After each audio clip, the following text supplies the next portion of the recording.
বন্ধুরা এই টবের মধ্যে ফুল গাছ আর লঙ্কা গাছ লাগিয়েছি।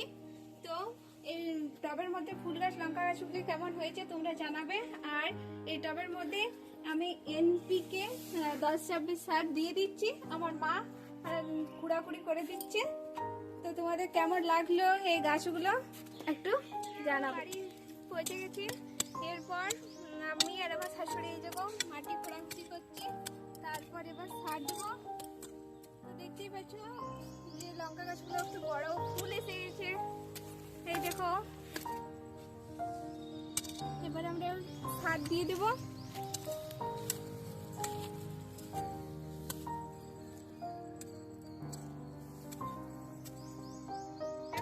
তোমাদের লঙ্কা গাছ তো দেখালাম, লঙ্কা গাছ আমাদের পরিষ্কার সার দেওয়া মাটি খোঁড়া সব হয়ে গেছে।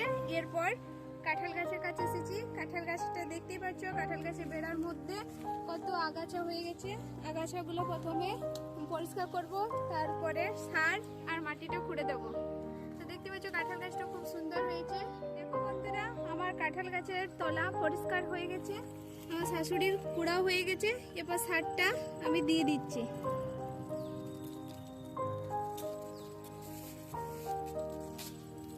দেখো সার আমার দেওয়া হয়ে গেল। দেখো এরপর আমি নারকেল গাছের ঘাস উপড়াচ্ছি, শাশুড়ি উঠছে।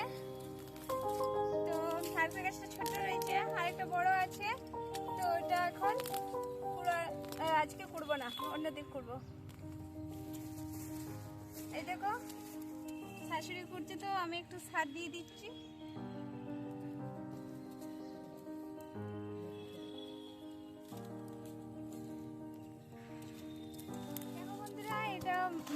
আরেকটা নারকেল গাছ, তো এটা একটু বড় হয়ে গেছে।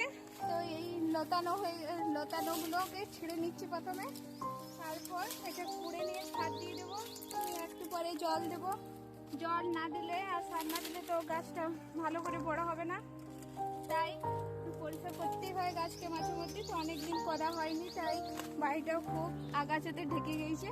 বন্ধুরা, আমার গাছের পরিচর্যা করা হয়ে গেল। তো এবার বাগান থেকে আমি বাড়ি যাব। তো আমার যদি ভিডিও তোমাদের ভালো লেগে থাকে তাহলে লাইক, কমেন্ট, সাবস্ক্রাইব করে দেবে। আমার শাশুড়ি থকে গেছে, ঘেমে গেছে প্রচণ্ড। এবার আমরা বাড়ি যাই।